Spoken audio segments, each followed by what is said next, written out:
The sound of a mop gliding across the marble floor echoed softly in the empty lobby of Fairview Industries. It was nearly midnight, and the office lights above hummed in quiet rhythm. Henry Lawson, the night janitor, moved slowly but with care, steady, deliberate strokes, the kind that come from a man who'd spent years taking pride in doing things right. He wore an old gray jacket, its sleeves neatly rolled up, and kept a faded photograph of his late wife tucked in his shirt pocket. Every night, he'd hum an old tune, something from the 60s, usually Johnny Cash or Sinatra. It filled the empty halls with a touch of warmth, a small reminder that kindness could live even in the loneliest places. One night, the elevator doors opened, and a sharp, hurried voice broke the silence. "Hey, you missed a spot." It was the new CEO, Matthew Crane. Young, confident, and always in a rush. He was the kind of man who believed success had a sound. It was the click of expensive shoes on polished floors. Henry looked up and smiled. "Evening, sir. I was just about to get to that." Matthew paused, watching the old man's calm, unbothered way of speaking. He smirked. "You know, my assistant says you're always here, reading those old books in the break room. What's the point, huh? Bet you can't even spell diplomacy." Henry chuckled softly, unoffended. "Diplomacy," he replied gently. "Old habits don't fade so easily." The CEO blinked, caught off guard. "You just guessed that." Henry gave a small nod. "No, sir. I didn't." There was something in the man's tone, quiet, measured, that made Matthew feel uneasy, though he didn't understand why.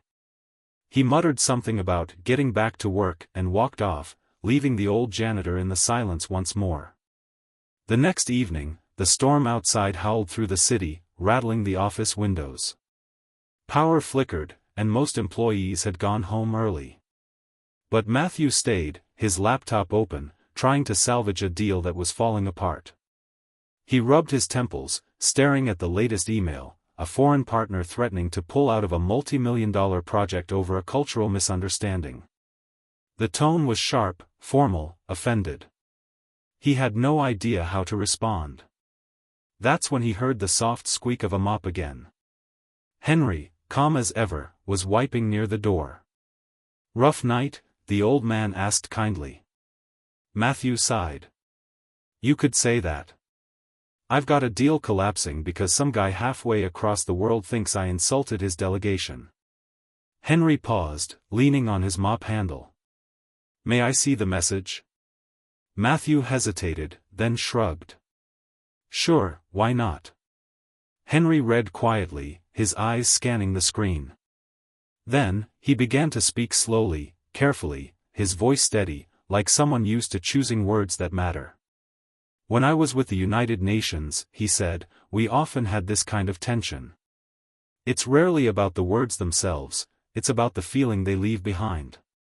Matthew looked up sharply. "Wait, with the United Nations?" Henry smiled faintly. "Yes, sir. Spent 25 years as a cultural liaison. Helped draft resolutions, mediate disputes, and, sometimes just pour coffee during the quiet hours when tempers cooled." The room went still. The only sound was the rain against the glass. Henry continued softly, "If you want to reach him, don't try to prove you're right. Try to remind him you understand. People remember respect longer than they remember victory." Matthew listened, his pride fading into quiet awe. "Would you help me write the reply?" he asked. Henry nodded, his old eyes glimmering with something gentle. Together, they worked through the night, crafting a short, thoughtful message that acknowledged the misunderstanding, honored the other side's traditions, and invited a new start. By morning, the foreign partner replied warmly, accepting the terms. The deal was saved. Weeks passed.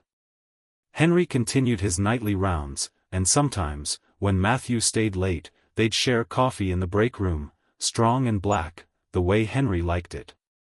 They talked about music, about the years Henry spent overseas, about the wife he still missed after 20 years. Matthew listened more than he spoke.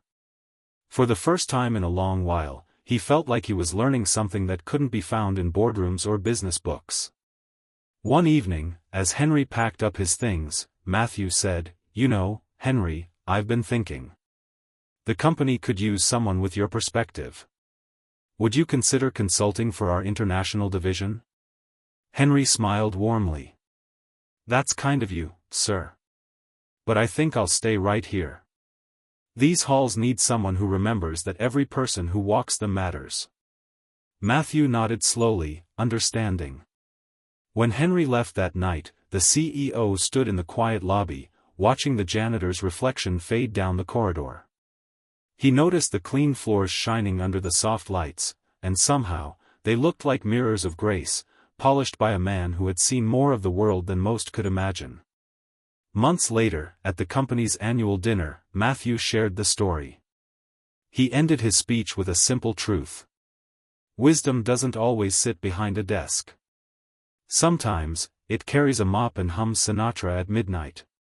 The audience laughed softly, but there were tears in a few eyes too. And somewhere at the back of the hall, Henry smiled, quietly content.